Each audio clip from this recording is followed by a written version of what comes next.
Well, I'm glad that you paired or put us in sequence, because the presupposition behind the work that we've been doing is that material abundance allows people the opportunity to reflect more deeply upon their choices and seek out and make wiser choices about their lives, their time, their resources. That's the hypothesis behind this, based upon several years' worth of work through the very materially abundant last 20 years in the United States particularly, and looking at philanthropic choices that people have made over that time.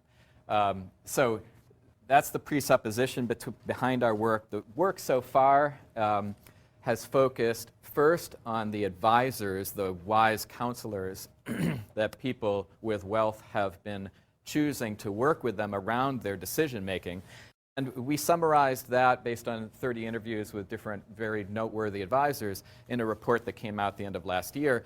And in particular, we ended up looking at the self-descriptions of these advisors on what allowed them to offer wise counsel. And a lot of it is maps on things that other people here have been talking about in terms of empathy, self-reflection, going through processes, whether psychoanalytically or psychologically based or more personally based, of developing self-knowledge. Also, emphasis on relationship and trust within relationship with clients, emphasis on client preparation, developing a sense of vocabulary and self-efficacy as clients, and then finally notions of professionalism and how there needs to be a kind of sense of profession, of putting others' goods first and having professional boundaries that all flow into the giving of good advice and the reception of good advice.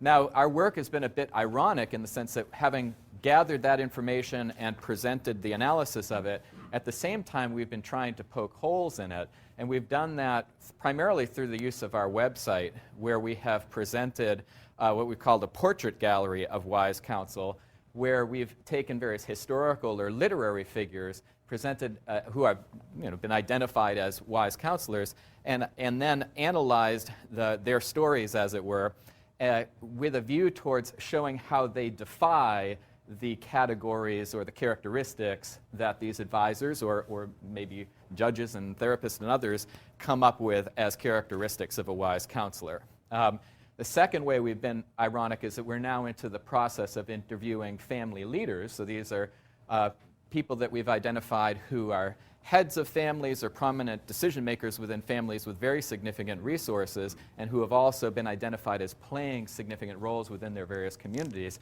And we've asked them fundamental questions about their search for advice and the implementation of advice.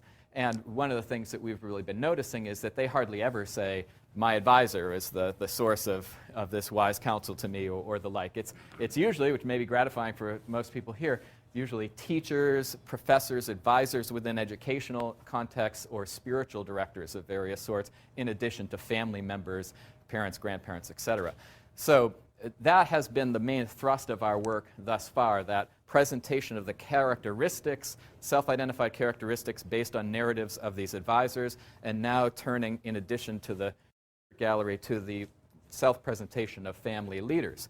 And I thought just, in line with Howard's invitation to kind of say, where do we go from here? Some thoughts about where we're going from here is that, first of all, one of the things that I didn't expect going into this was the reception that we would get from people, whether advisors or family members, about this research. I thought they'd kind of scratch their heads and say, that's pretty odd, or that's irrelevant. In response, we've actually usually gotten humorous reactions. This is funny, that you would be asking us about wisdom.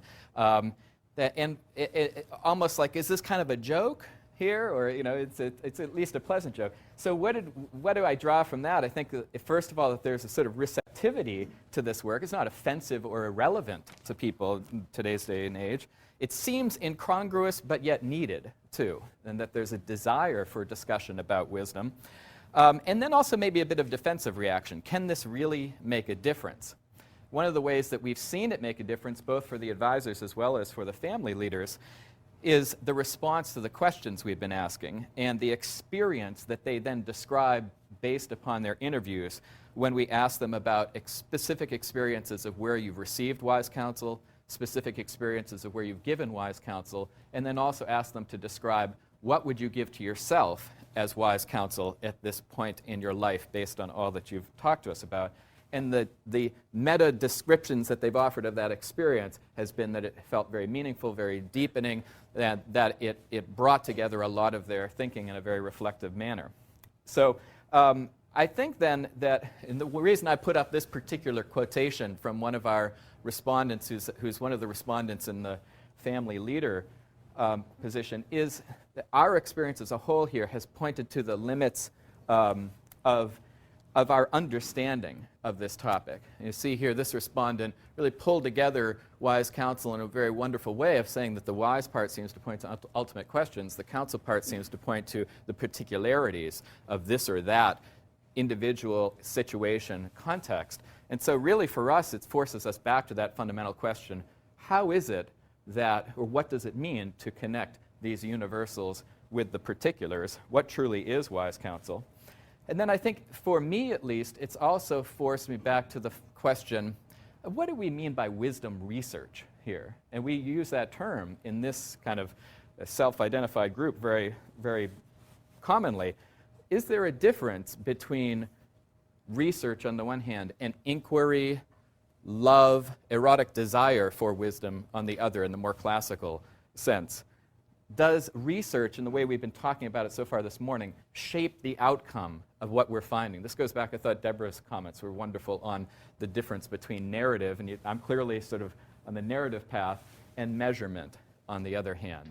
And then finally, does the search for wisdom for us imply or demand some questioning of research as the accepted, almost traditional, maybe you want to kind of stretch it and say sort of theological construct for our understanding of the world? Should we be asking ourselves, is research really the way to understand wisdom most effectively, most truly, most meaningful for ourselves?